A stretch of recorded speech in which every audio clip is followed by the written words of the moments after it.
Okay, I'm getting a feeling right here that all of you hate Brandon Sanderson. No. Not all of us. Don't count me in that all of us. I get that he's not a perfect writer, but he's still one of the best fantasy writers out there. That's just my piece right there. Define best. Well, best is really pretty subjective opinion, of course. Now, he definitely has justified criticism. I love Sanderson, but even I have criticized some of his works.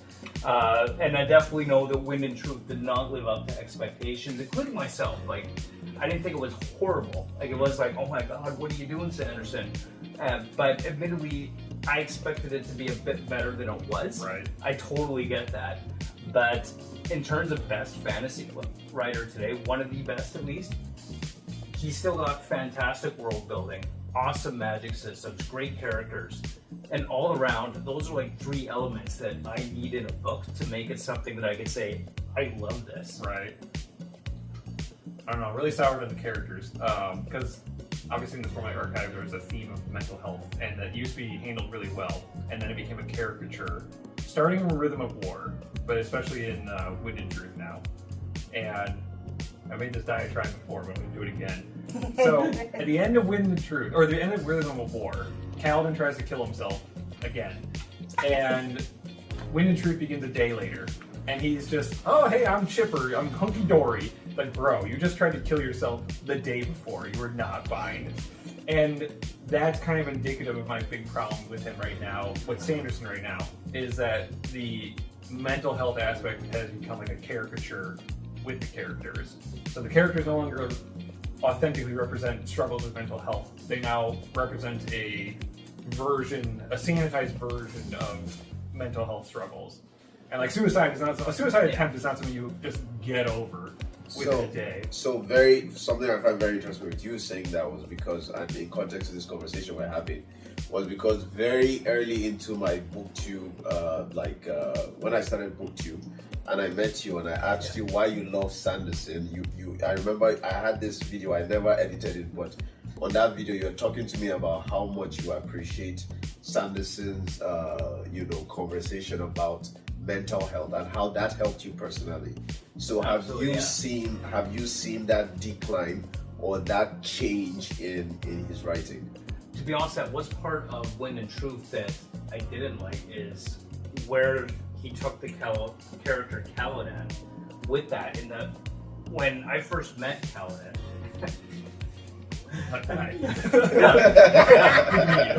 but right when I first met that character through the books, I thought, wow, like this is a character I can really relate to. It struggles with mental health and depression and suicidal idealization. Like, these are things that I'd struggled with in my life, and to some extent still do with some depression at times. And so I was able to really relate to that character, and that's what really kind of got me like, this is just awesome. I love it. But admittedly, in Wind and Truth, it has the way he's representing it, and I was like, okay, this is not how this is supposed to be. But I'm not looking at that and going, well, that's it, I'm done with Sanderson. There's an ebb and flow almost already, good, bad, ups and downs. Every writer has that throughout their works and what they create and write. And I feel like I've read enough Sanderson that this is not just Sanderson getting sloppy. It's not his best work, but I can't believe that he's going to continue to go down in his writing there. Like, I believe that this is maybe a bump in the road more than a true reflection of his talent as a writer. Right. And there's still more. There's still so much more to come to the Stormlight Archive. There's still at least 2 more series of Mistborn. There's other series in the Cosmere he hasn't written yet. And I just can't see this as being the beginning of the decline of Sanderson, but rather a bump in the road, so to speak. We all know we got a new editor for this book. That started on Rhythm of War, actually, because Moshe Fader, his previous editor, retired after Oathbringer in 2017, and then Davi Pillai from Orbit Books came over to Tor Books for Rhythm of War and became the editor for Sanderson there, and actually pulled Brian McClellan from Orbit Books as well. His books suck. What? Okay, I'm gonna throw hands now. We'll come back to that one. But yeah, I so, love the Powder Mage. I do too. I Actually. can't. Okay, now It's so now we're boring. united in the Powder Mage love. But yeah, so like the editing definitely didn't help. The change in the editor, but I said before, it's I tried with the Lost Metal, and bounced off of it because of the decline in the writing style. And I tried with the Sunlit Man and bounced off of it, and it's just become so over-explanatory of this is how the magic works. Here, dear reader, I can't let you piece anything together. I need to make sure that you understand my vision for it rather than your own vision as a That's reader. my problem. Yeah. Is okay. like, okay, sir, you don't trust your reader and Yeah. to understand that. Okay, I liked Mistborn. Yeah. Let me preface by saying that. People that like Sanderson are not gonna like this, but I think Mistborn could have been a fantastic standalone. Yeah, I agree. I think it should have been a standalone. I didn't care to read the other two. Because I'm like, I got what I wanted out of the first one. I think, and are we gonna spoiler tag this? Because I'm gonna spoil some shit. Hey, the books are 20 years old. Do whatever. Yeah. Say whatever you want. I'll put in spoilers. Plus, he kills the only fucking character I gave a shit about. Basically. Which one? Whatever, the mentor, whatever. Vulture. Yeah, thank you. Oh, yeah. He's the only one I gave a shit about. Vin is just a whiny little brat that I want to punch in the fucking face. And like everybody's horrible to her, and it's a fucking gender bent Oliver Twist. Well, good news. That's all Kelsey's I not fucking. dead. I know. Now that's a hot take. Yeah. But let me ask you a What I question. saw, Do you think that and I'm asking because I still haven't read Sanderson. I'm more interested in reading him now that everyone is turning against him. Like that's just the way my mind works. Okay, from now, if there's a book I want Epic to read, everyone turn against it.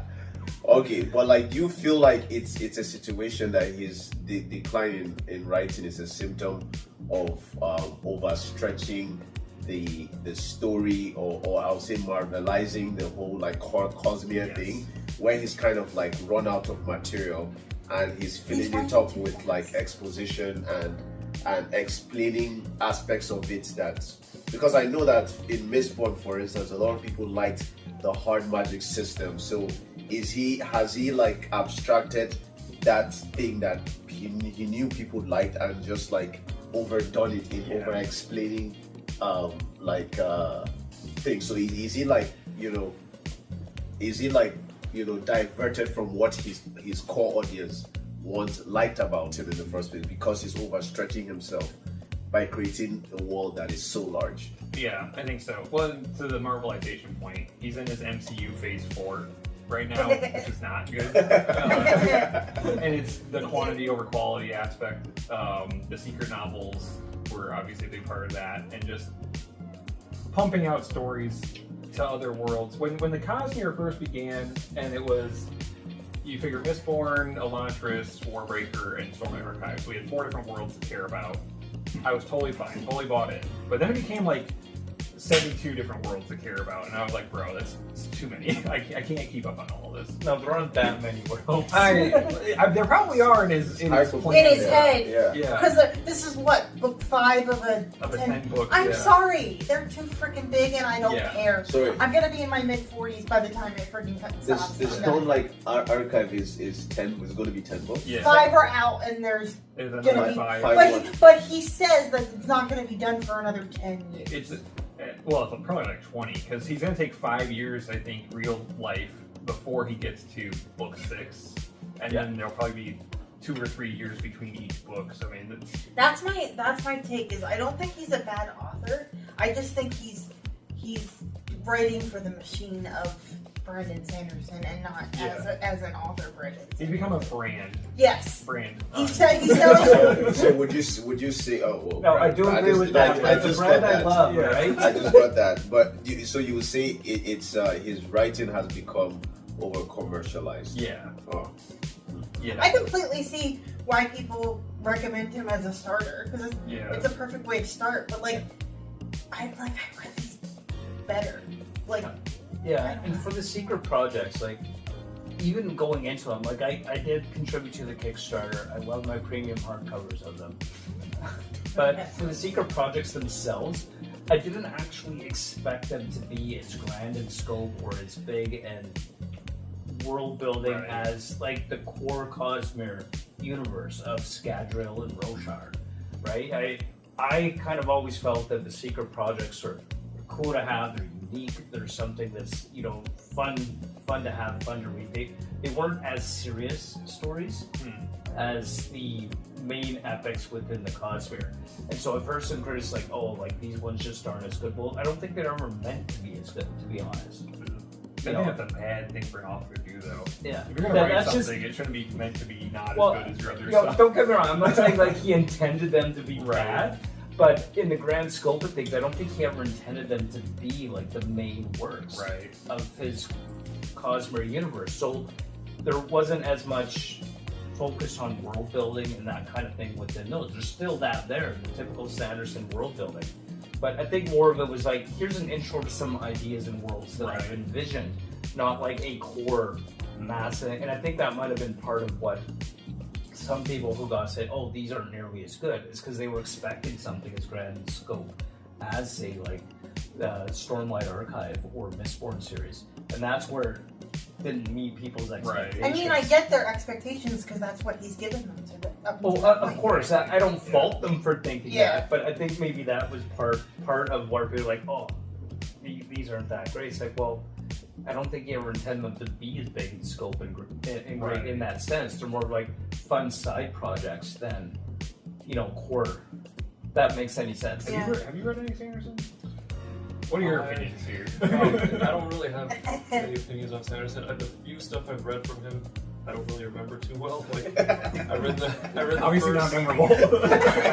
Well, you know what? From what I remember, I read the first Mistborn trilogy and Elantris. I like the as well as his short story collection, the Arcanum Unbounded. Oh yeah, I have that. So, I think he's pretty, like, his books were pretty consistent, like the plot development and the writing, it's easy to consume, you know, it's enjoyable enough. I actually really prefer his short stories when I read them. I remember him talking about it, and he's like, he said he writes long short stories, which was interesting, but I really enjoyed... Long in general. Yeah, but I He's really very verbose. I enjoyed Arcanum Unbounded the most, I'd say, from what I've read so far, because I really liked his short stories. I've yet to read Stormlight.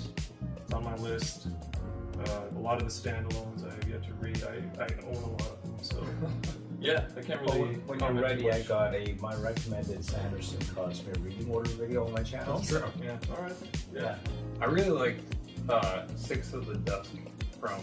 Oh, I think it's separate, but also in Arcanum Unbounded. Yeah, I read that one in Arcanum Unbounded. It's been a while since I've read that one. You should go back and reread it. I barely remembered it being so long. Yeah, well, it was just with the ending, with the ones above. You know, I was obviously convinced. Like, you know, the History Channel meme of the guy who's like aliens. Yeah. That was me with.